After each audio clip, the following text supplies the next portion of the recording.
Hi guys. Here, I'm gonna get this set up so that I can see your comments because I only have one computer or one thing here. Give me 1 minute. Danielle's at the fair teaching everybody to spin, hopefully, or eating funnel cakes. Possibly both at the same time. And this computer's not working. There we go. Maybe it decided to wake up. I hope everybody's having a good day. It's beautiful here. It's amazing outside. Again.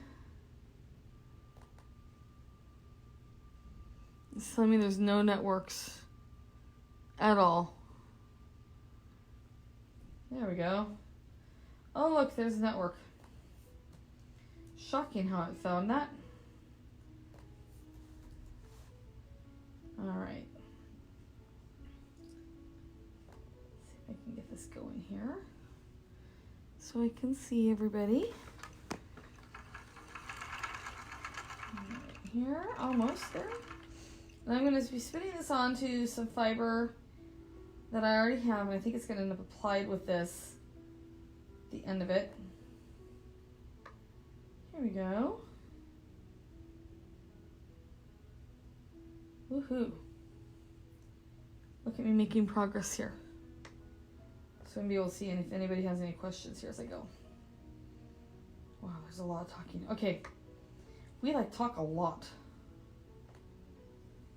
Okay, here. Sometimes it kind of amazes me. Okay. Let's see if I can get this big. There we go. Alright, now I should be able to see if anybody comments without having to look on my phone. So, I brought this bag in of this beautiful fiber. And you can see that this is a downy fiber. This is actually very similar. Somebody asked if it was Kiviot or Yak. It's really similar. And I do have to pick out the guard hairs of this fiber. It's absolutely gorgeous. This, believe it or not, is dog hair. And this is one of the biggest questions we get is, oh my gosh, can you spin dog? Oh my gosh, why would you spin dog? That's another huge question we get. Well, dog hair is, believe it or not, warmer than wool. It is incredibly soft. This is a double-coated breed, and we're going to talk about that in a minute. And this is actually what most of the Native Americans would have spun. But there's a lot of misinformation. Let me see if I can turn you guys just a little bit there. About spinning dog hair. So I'm going to go through a couple of the false things that people say. Okay, we're going to talk about different types first, though. So, this is clearly coat from the Shelties, which you guys see on our videos all the time. Ironically enough, they are not here today because I have an errand to run after work. So I brushed these Shelties out. Shelties are a double-coated breed, which a lot of sheep are double-coated. Their undercoat, has a very fine crimp, just like a lot of sheep. When I do collect their fiber, I collect it at the beginning of when they start to shed, so that there's the minimum amount of guard hairs possible. I don't want to have a lot of guard hair in my finished product because just like with alpaca or anything else, guard hair makes it scratchy. These Shelties, ironically enough, have really nice guard hair.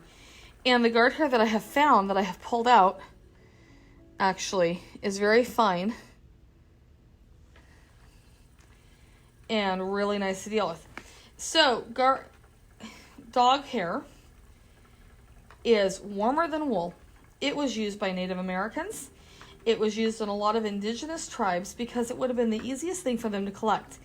In the Northwest, a lot of tribes would mix it with mountain goat fiber, and they actually had specific breeds that they had bred to get the dog hair off of. They were all these dual-coated little dogs Most of them were little white dogs, and they were separate from their regular dogs that they used around the camps. Dog hair is not gross and is not smelly. That is the other thing that people think, is they automatically, well, it always smells like dog. No, it doesn't. Most of the double-coated breeds have a very dry coat and very little dog smell anyway. And it is the oils in the coat that make it smell. Once you wash it, it is no smellier than wool. It is no smellier than anything else that we use on a consistent basis and we think nothing of. Now, another misnomer is that you need to have either a core or it's really hard to spin. It actually isn't hard to spin at all. It spins very much like a short staple cashmere. This one, it actually has a fairly long staple. But you can see I'm using a short forward draw. As my wheel comes apart. Come on. I'm using a short forward draw to spin this. And I'm keeping my hands fairly close together. But I don't have to keep them right on top of each other. I have my whirl set on a fairly fast whirl. But it's no different than spinning Angora. It's no different than spinning a lot of different things. It actually is really easy to spin. Now, when would you need a core wool? If you're spinning Golden Retriever. If you're spinning anything that has a shorter staple, it's going to be easier to core spin. If you are spinning anything that is not meant to be spun, a single coat, it's easier to core spin. I find it easier to core spin Poodle, though I can core spin Poodle by spinning or I can avoid it by spinning really fast. Poodle spins a lot like mohair. It is not,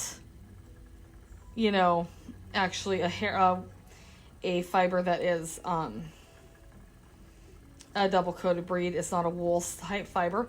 And you can see, literally, honest to gosh, this is just like wool. And I'm spinning from the cloud. I believe in the smallest amount of prep possible. I could have prepped this and blended this with the wool, but you can see this is sticking together just fine on its own. Dog hair is really sturdy. And I know a lot of people call it Chiangora and all of that stuff. I'm calling it what it is. It's dog hair, okay? But it is really sturdy. It is a renewable resource. And the more you brush your dog, the less of it is around your house. Makes everybody happier. You do want to brush a clean dog. Clean hair grows, dirty hair dies. Clean dogs brush out easier. These dogs were both bathed before I brushed them. So the hair is clean and easy to use and doesn't have dirt and dust and dander trapped in it. That will give me a better product at the end. So what did I do? I bathed them, I blew them out, and then I brushed their coats out. Again, I like to do it at the very beginning of when they start to blow their coat. I don't like to get the coat after about halfway through because it's just too hard to use. It is extremely warm.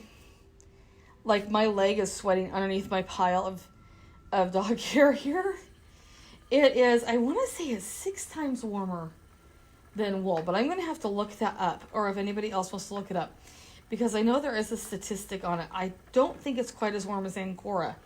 Angora is 8 times warmer than wool, or maybe it's warmer than that. I don't know. It's been a long time since I've looked up those statistics. Could have done that this morning, but I had other stuff to do. So it's really fun. This stuff spins up great. We could theoretically make a sweater out of the Shelties, possibly 2 per year, because they have a lot of coat.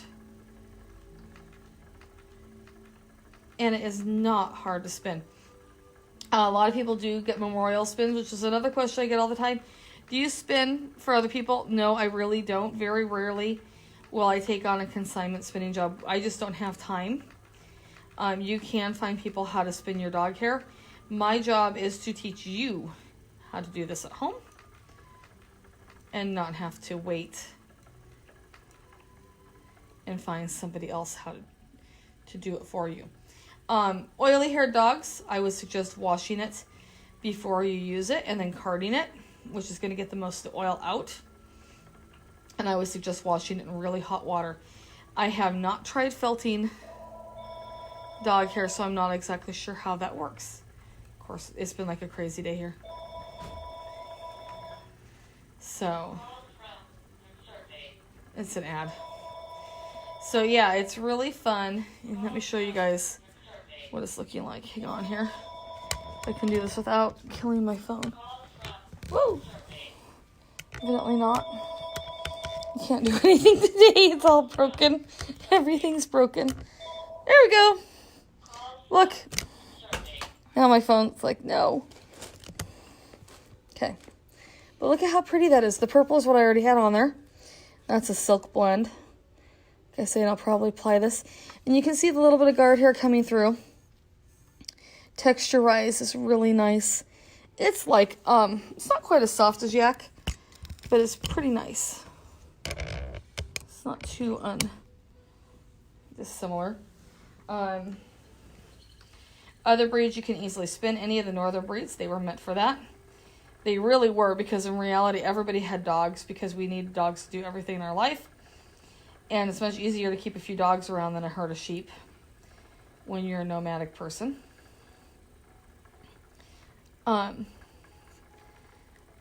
Danielle says she just Googled it and it's 50% warmer than wool.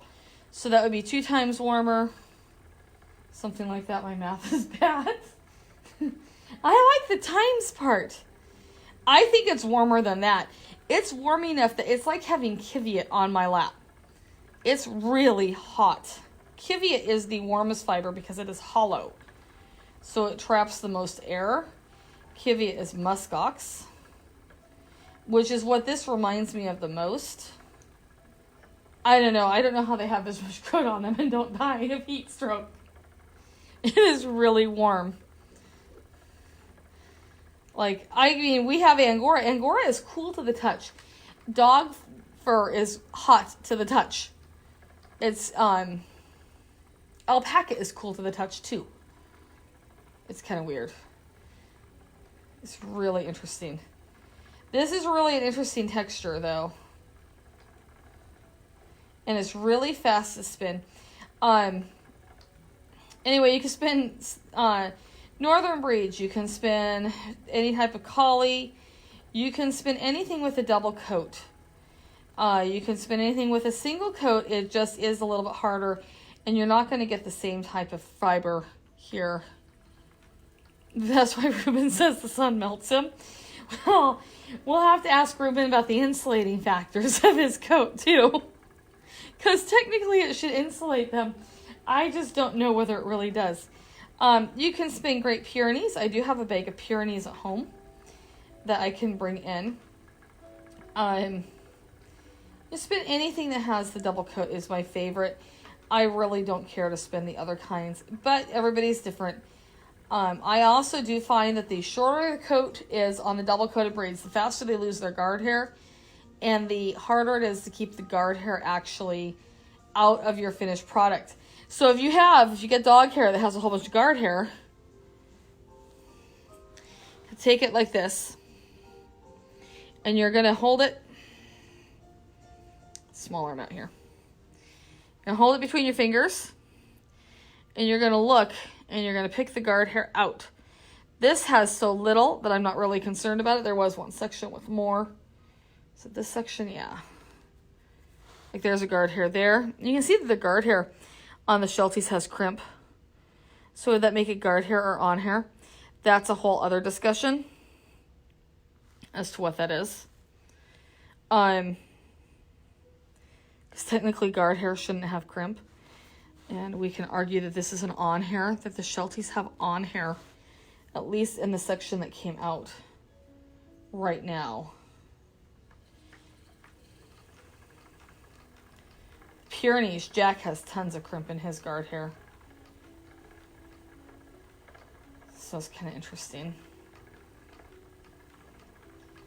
I never did spin the Pomeranian's hair. She was too mean. And I have spun Poodle. Poodle is probably my least favorite because it's like spinning mediocre mohair, and it doesn't want to spin together, so you have to put a lot of twists into it and kind of lock spin it. And my poodles are both morally object to having their coat grown out that long, so I never have enough of it to actually play with to see how it would turn out. And they've made me sign a contract that they won't let it get to the 4 to 5 inches that it really should be before I would spin it. It should at least be 3. And if they get over 2, then you have to brush them, and I think that's stupid. It's not a fun game. Shelties just grow it and then shut it out. It's like harvesting a rabbit. Which actually does remind me, when I was brushing the Shelties out, it was reminding me, we talk a lot, and we haven't done a lot of rabbit videos lately, but shearing rabbits, I was reminded of how much harder rooted dog hair is in the fiber in their coat than rabbit hair. And everybody goes, well, you know, plucking a rabbit is just like a dog that loses his coat. No, because I can't brush healthy hair out of my dog, and I can out of a rabbit. It's really interesting. That's because rabbits are a prey animal. Having them lose a huge hunk of hair can save their life. Dogs being a predatory animal, that coat actually serves as a deterrent against predators or against them getting into a fight. So it's kind of interesting how that works, because I can brush and brush and brush the dogs, and I'm not going to get any coat out that's not ready to come out. So, oops. You can spin anything. Lab undercoat and all that stuff. I don't enjoy it, and I really don't like dog hair that does smell, and anything oily, I don't care. Anything like lab or anything, I would suggest blending before you spin it. I kind of consider the double coated breeds the sheep of the dog world. So they're what's meant to be spun in my head, which isn't necessarily an absolute. It just makes it more fun. Samoyed spins great. And really the Sheltie spinning great. It's very lovely. And it's a really pretty color. You know, I could get more Shelties of different colors. And then I could have all sorts of different colors of yarn. Sheltie yarn. My mom doesn't agree with this conversation, though she's not saying no. So, like, you know, if we got a merle, I could blend this. Huh? A sable? Sables are really pretty. Declan's? Declan's is mostly white. That's wrong. It has to have a good sable color. It has to be really pretty, like mahogany sable. A really nice red. Be really fun. You know, this is like a neutral blue-gray. It's very pretty.